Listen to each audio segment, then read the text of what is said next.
So USAID has been funding all the bad things, some good things too, but a lot of the really bad things.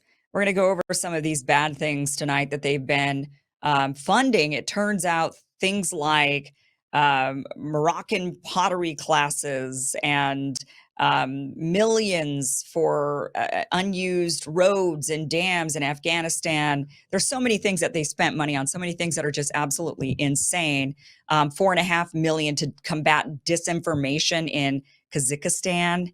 220 million for a new Sesame Street show in Iraq. Let's actually play a little bit of the Sesame Street show from Iraq.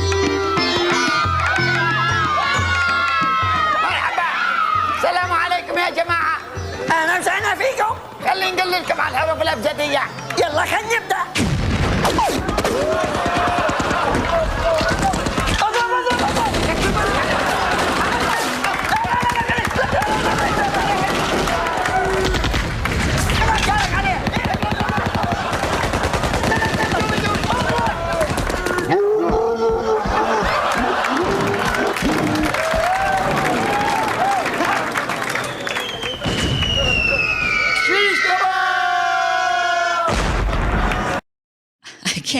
I have a hard time believing that's real. But they did spend I don't know if that's real, but they did spend $20 million on Sesame Street in Iraq, which, hey, look, I love Sesame Street. When I was a kid, I was really big into that. And I'm sure every kid does, but that just seems like a real big waste of taxpayer dollars to be trying to force feed little kids in foreign countries American style entertainment. Don't you think they have their own? We spent $7.9 million to teach Sri Lankan journalists how to avoid binary gendered language.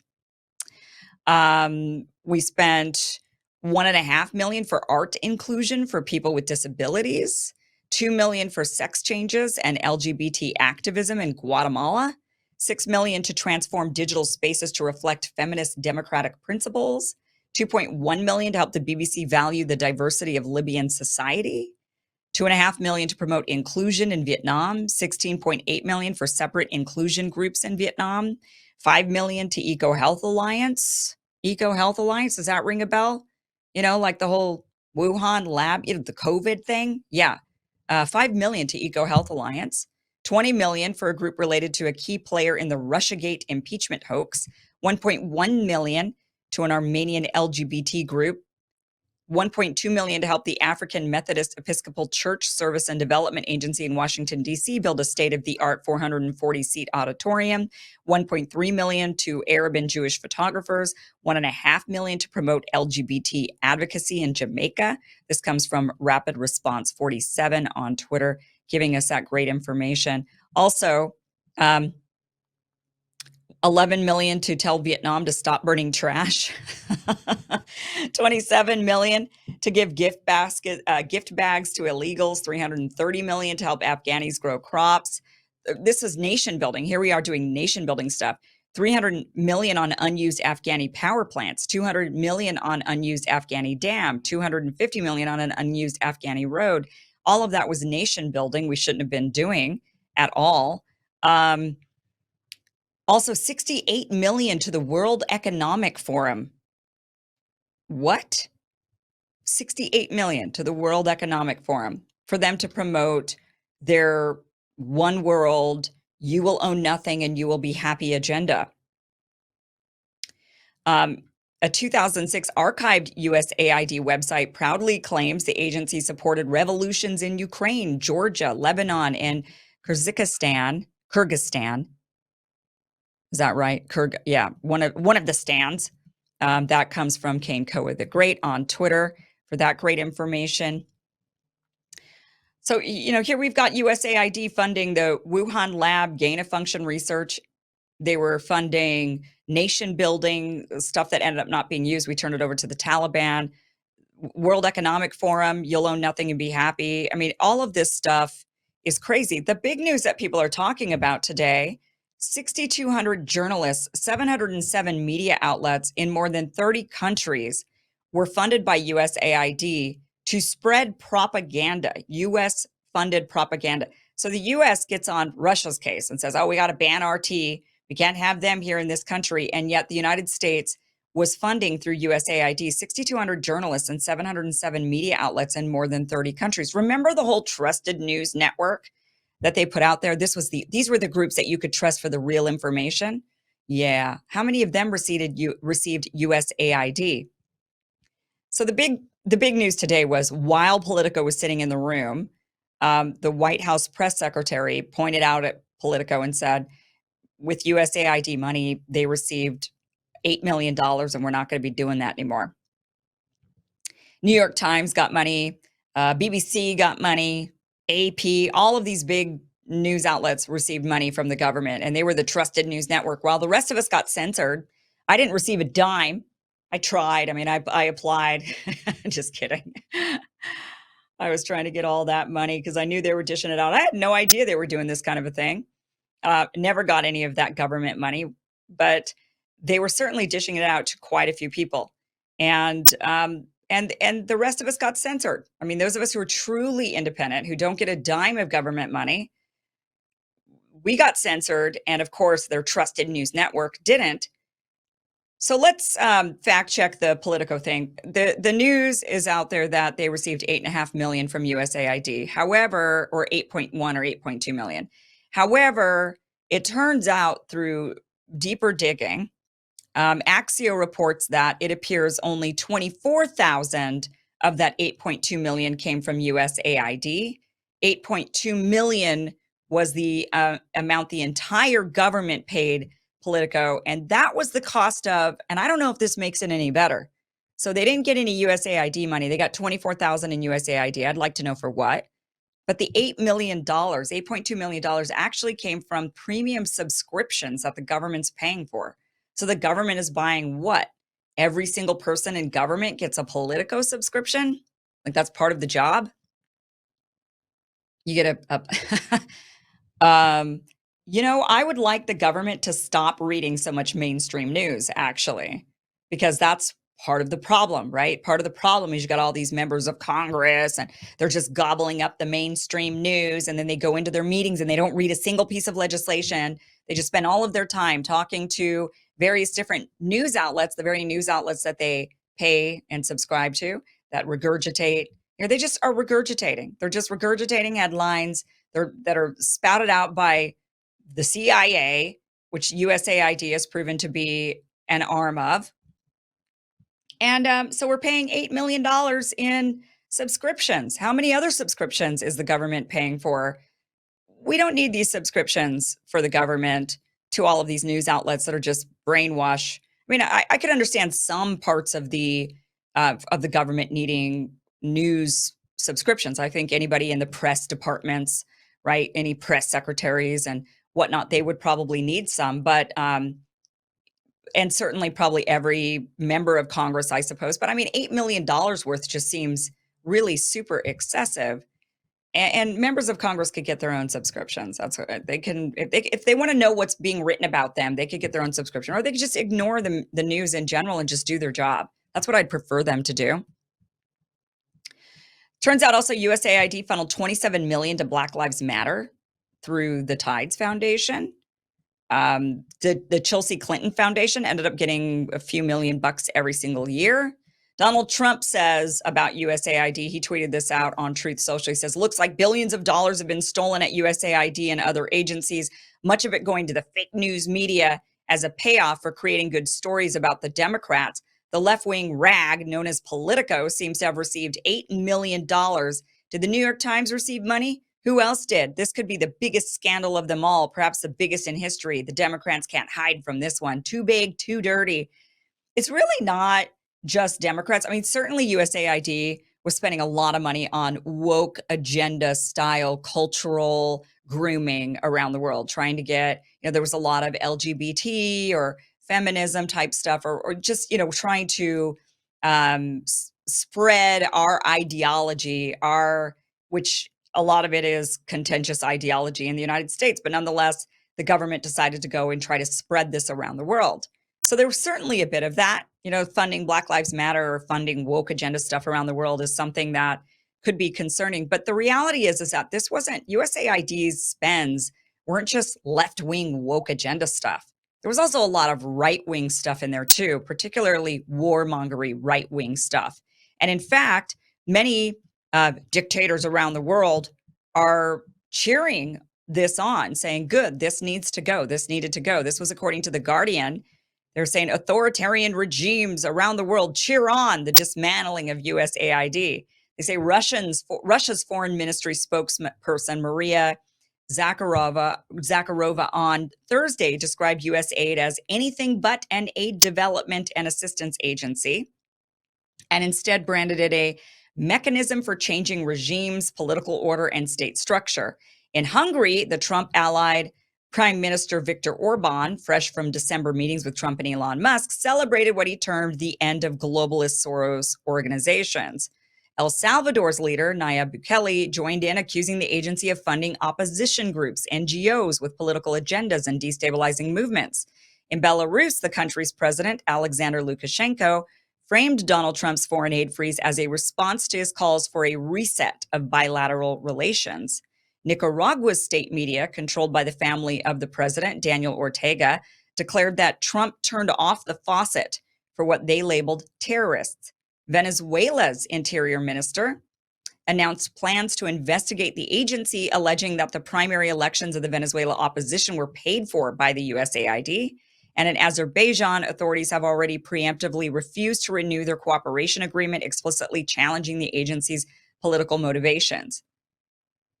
So there's a lot of governments around the world, both governments that Democrats and Republicans love or hate, and they're all cheering on the dismantling of USAID. They're saying this is finally good. This was an organization that went around and they were just trying to sow discord, affect regime change, create revolutions, put in their way of thinking, propagandize our people so that they hate their own government or hate their own country. And we're glad to see it go.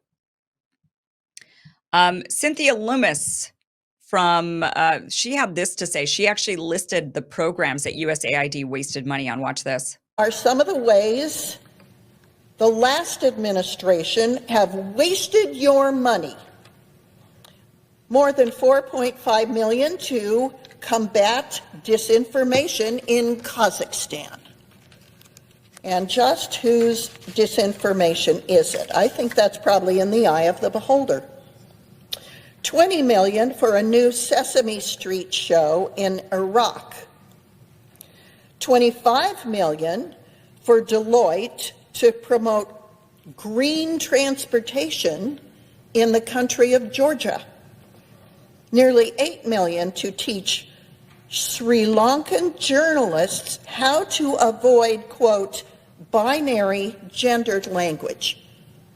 Binary gendered language in Sri Lanka? You've got to be kidding me.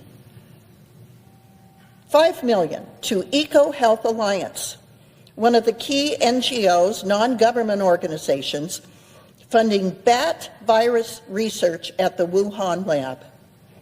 $20 million for a group related, by the way, to a key player in the Russiagate impeachment hoax. $1.5 million to rebuild the Cuban media ecosystem. $1.5 million on DEI programs in Serbia. Diversity, equity, and inclusion programs in Serbia. I mean, the bottom line is this organization was spending a lot of money on a lot of crap. I mean, I guess they could have just gone through and done line by line and said, all right, what can we cut and what can we keep? What do we like? What do we not like? My guess is Marco Rubio does like some of the things USAID does, like going and sowing discord in many of the Latin American countries. He likes to keep that going. So my guess is even after they shut down USAID, they're going to reappropriate these programs, certain programs that are beneficial to the foreign policy agenda of the United States, to other departments. They're going to create new NGOs and funnel the money there in order to get them to do certain things. But their idea right now is to just cut USAID and just completely, almost nearly and completely. In fact, Marco Rubio announced that, or his office announced that they were going to be keeping less than 300 employees for exclusion from the board policy so they're going to get rid of. They said, we're getting rid of everybody. And then they went through and said, okay, who can we keep? And they decided to keep about 297 people out of the 13,000 plus workers for USAID. And the rest of them are going on administrative leave as of tomorrow is the plan at this point. Marco Rubio says we didn't want to have to do it this way. This wasn't our choice, really. We tried to work with USAID and they basically shut us down. They wouldn't stop the aid. You know, we told them stop funding. They weren't stopping it. They were still doing workaround ways to fund programs and whatnot. And so basically what the government had to do was shut down everyone's access so that they could no longer do these kind of workaround funds when the executive order was to shut it down. So now, because people were doing that, the State Department is actually putting them all on leave, except 297 of them, which I would like to know what's the job of those 297 very specifically. Which ones are you keeping and why? Very specifically. Would love to know who those people are. You know, people are saying, well, this is good because they're just shutting down the woke agenda, but it really isn't. They're pointing out the woke agenda stuff that people are, that is very, why is the government spending money on that? What is the point of that? What are we doing? But there's also a lot of programs that they're cutting that people on the right would cheer, whereas people on the left would be very skeptical of it, perhaps. So this isn't really like USAID is just a woke leftist organization. It has been used by both sides for decades and decades and decades. And my guess is they'll shut it down. They will go through and figure out which aid they want to keep. It's all going to be aid that probably you and I don't agree with, but they're going to keep that stuff going and they're going to shut down the rest. There's a lot of other good programs that are at risk that are really scrambling and they're potentially suffering from this. There's, for example, $2 billion that annually go to American farmers to buy crops in order to feed people across the globe in USAID. The government has said, Marco Rubio said that stuff isn't going to stop, but it's got a lot of American farmers panicking right now, wondering if their crops were going to one of these woke agendas and they're no longer going to be purchased from. Thomas Massey has introduced a bill to abolish USAID. So we'll see if that makes it through. So that's quite interesting. So we'll see if how many people vote to actually get rid of USAID in Congress. Maybe they all do. Maybe they all decide it's time to get rid of it. Maybe my guess is a lot of Republicans would vote to get rid of it. I don't think any Democrat will vote to get rid of it. So this will be along partisan lines. And I think there's going to be enough Republicans who vote not to get rid of it because they want to continue certain programs that help the people they like hundreds of millions of dollars were going to Tel Aviv University and hundreds of millions of dollars were going towards organizations that were out there combating China influence. I'm sure they're going to want to keep those funds going. So we'll see how this all pans out. But it's good that we start culling a lot of programs. It's good that we go through the government and say, where is all the waste, fraud, and abuse? Because there's plenty of it. And we do have to just get rid of it. And sometimes, like when it comes to organizations like the CIA, it's better to just cut the head off the snake entirely and then rebuild from there something that actually is aligned with Americans' needs and values and wants of the American people, not of the establishment. The problem is the establishment, they're the ones who cut off the head of the snake and they're the ones who get to remake it. So it always ends up establishment-y. You lose weight, but you gain it all back plus a few extra pounds. Then later you lose it, you regain it again and again. It's dangerous to do that. Studies show that that can increase your risk of heart attack, stroke, type 2 diabetes, and other health problems. Breaking free of your yo-yo diet pattern is a main reason doctors created Lean. Lean is a supplement, not an injection, and you don't need a prescription. The science behind Lean is impressive. It's studied natural ingredients, it targets weight loss in 3 powerful ways. Lean helps maintain healthy blood sugar, it helps control appetite and cravings, and it helps burn fat by converting fat into energy. So listen, if you're tired of losing weight and gaining it back, if you want to lose meaningful weight at a healthy pace, Lean was created for you. So let me get you started with 20% off when you enter Kim20 at takelean.com. That's code Kim20 at takelean.com. Thank you for watching this clip from the full Kim Iverson Show. If you want to watch the full show, visit KimIversonShow.com. The show airs every Monday through Friday at 5 p.m. Pacific, 8 p.m. Eastern. Again, it's KimIversonShow.com. See you there.